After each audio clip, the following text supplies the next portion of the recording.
Yeah, hi, Uday and Raga. Paul Qualia, the Director of Asia Pacific Assistance.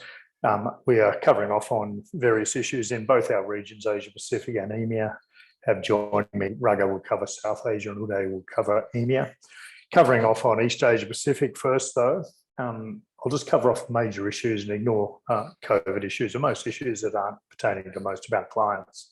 Today, we covered one major issue, which was assessed, and 45 other developments. The issue that we assessed was labour protests and strikes that are planned for Indonesia. Several labour unions, including the Confederation of Indonesian Trade Unions, said they will organise protests in and across Indonesia from December 22 and 23, which, if I'm correct, is next Tuesday and Wednesday. We've obviously assessed that heavily for clients. In North Asia, in China, the Ministry of Public Security in China and the Coast Guard jointly issued guidelines yesterday to combat the growing problem of cross-border smuggling. Also in China, more than 20 people were trapped after a coal mine was flooded. In Japan, at least 27 people are feared dead after a fire broke out in a building in Osaka. In Taiwan, there are 4 referendums being conducted tomorrow. The referendums are on whether the government should reimpose curbs on US pork imports, construction of a liquefied natural gas terminal, a new one, reactivation of the use of nuclear generated power, and whether future referendums should be held on the same day as major elections. In Indonesia, at least one person was killed in clashes between youth groups in Kendari and South Sulawesi yesterday. 3 cars were also burned during the violence, and members of the youth group also disrupted minivan taxi transport services. It's unclear at this stage what set off these clashes. In Indonesia also, authorities raised the alert for Mount Semeru after it erupted yesterday. Also in Indonesia, Densus 88 arrested 9 suspected terrorists in North Sumatra in and around the Medan area. And in Papua, 2 issues of instability. Dozens of students from Maybrat protested near the Balagri Hotel in Sorong City. They were demanding, and wait for this, that the district government prioritise infrastructure, health and education development in the 2022 budget. Also in Papua, residents blocked road travel between Manokwari and the south, which includes Manokwari to the Teluk Bintuni area, where the BP Tangguh gas fields are. Police also arrested 2 Malaysian Anti-Corruption Commission officers in Malaysia, in Kuala Lumpur. This actual group stole over $166,000 from a businessman's house on Jalan Ampang. They have arrested 2 suspects, including 1 Malaysian Anti-Corruption Commission officer. Doesn't get much more toxic than that, I guess. Look, in Myanmar, I'll cover that briefly in a moment. That's a separate report, of course, that we issue. In the Philippines, obviously, there's been 2 people have died and 2 are missing in Western Visayas due to Typhoon Rai. And on the security side, security forces arrested 6 kidnapping suspects in Las Piñas City in the National Capital Region. The suspects had kidnapped 2 Chinese citizens and 1 Filipino, allegedly.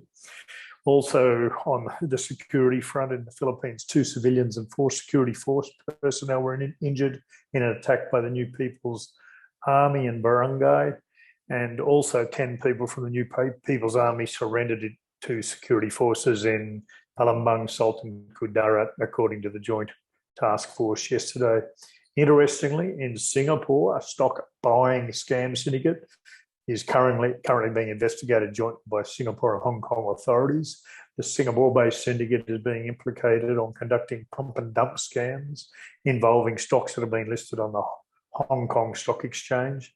Singapore's monetary authority, the MSA, and the Commercial Affairs Department of the Singapore Police arrested a suspect and, wait for this, recovered Singapore dollars $4.4 million in cash, about 3.2 million US.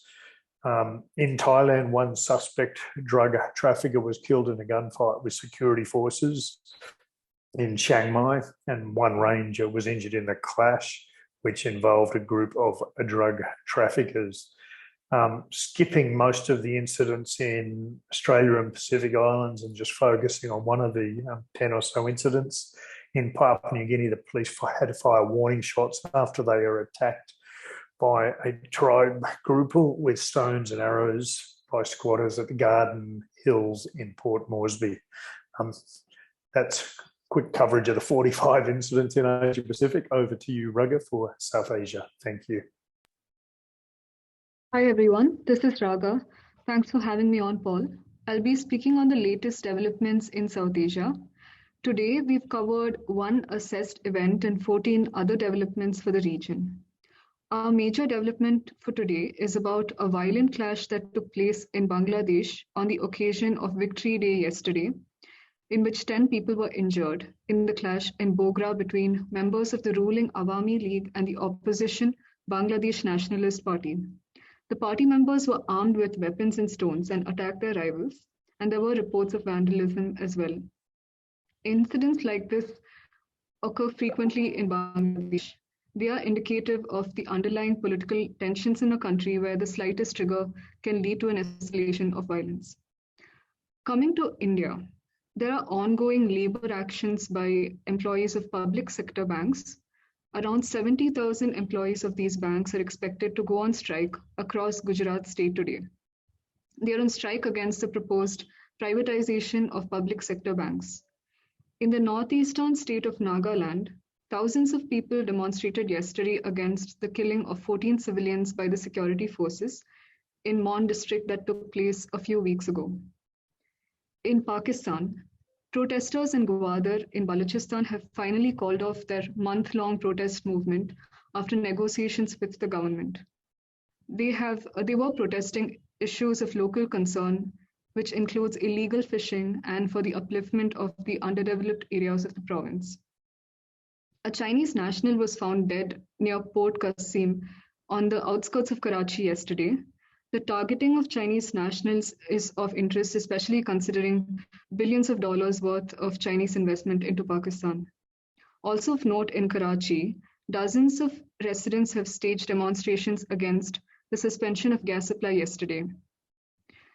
In Bangladesh, the police arrested 4 members of Islami Chatra Shibir, which is the student wing of the Jamaati Islami. They were arrested at the Fulbari area of Sadar sub-district for instigating violence during a rally that was held on the occasion of Victory Day yesterday. And finally, moving on to Afghanistan, dozens of women held protests in Kabul yesterday. They demanded the right to education, jobs, and political representation from the Taliban government. That's it from South Asia. Thanks, Raga. So I'll quickly run through Europe, Middle East, and Africa. So we covered 39 issues today with one assessed event. I'll start off with the Middle East. In Iraq, the Islamic State killed 3 security forces outside of Kanakin in Diyala. This is very close to the border with Iran. And authorities also arrested 5 Islamic State suspects in Baghdad, Fallujah, and Ramadi. Moving over to Lebanon, taxi and public transport drivers are continuing their protests. They're protesting against the deteriorating economic situation in the country, which has been there for some time now. Moving on to Africa, and this is what we covered as our major development today. In Guinea, workers of a mining company protested in Conakry and the Kankan region. They're also striking there. They're demanding improvements to their working conditions, amongst other things, and we've assessed this as a major development, so you can reach out to us for more details. Moving on to Africa, I'd like to start with Ethiopia. So Amnesty International and the Human Rights Watch said that security forces have committed atrocities against the Tigrayan civilians last year. So this explains some of the recent violence in Ethiopia and the long-standing tensions in the region. If we move over to Somalia, 17 African Union mission peacekeepers were killed or injured by suspected Al-Shabaab militants. Now, Al-Shabaab continues to prove its strength and operational capabilities in the region. And just jumping over quickly to Europe, in Germany, authorities arrested 4 people with bomb-making materials in Cologne yesterday. They're suspected to be far-right militants, and it's interesting because now we're seeing that Germany has quite a large far-right problem instead of the focus, which has been on Islamic terrorism. Now, in Greece, about 2,000 people demonstrated in Athens yesterday. The protests were organized by labor unions, by the Communist Party, and they're demanding a return of wages and pension levels. And I think that's pretty much it from my end. Paul, would you have any comments or No, I might thoughts? just cover off. No, I'll just cover off quickly on Myanmar, then we can wrap it up. Sure. Myanmar continues to be extremely serious now. If it wasn't our own analytical teams producing this, I'd start to doubt these figures. But approximately 42 military soldiers of the Myanmarese military, known as the Tatmadaw, were killed in clashes with the Karen National Union, the KNU in Kayin State yesterday. 30 Tatmadaw soldiers were killed in clashes with a coalition of armed groups, which include both the Karen National Liberation Army, the KNLA, and the local People's Defence Force. At least another 10 soldiers were killed when a reinforcement convoy was hit by landmines yesterday. At least 3,000 residents have been displaced during that instability, and also another 700 people have fled across the bordering Moe River into Thailand. So we've got both internally displaced people and refugees. Now I'm skipping through what is a very, very major report, but developments in Yangon yesterday, explosions were recorded yesterday in a couple of the townships, and in other parts of the country, at least 4 explosions were recorded in Mandalay yesterday. A pedestrian was injured when a bomb exploded inside a traffic police booth in one of those incidents. And another incident in a police officer and a civilian were shot dead by unidentified gunmen in Sagaing region. Now, for those people listening to do this on public releases, if you don't have this report, it is available on a daily procurement basis.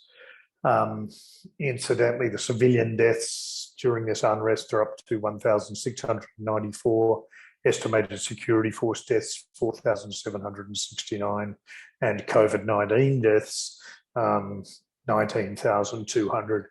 Uday, thank you very much for covering off on the 50 issues in your region. You too, Raga.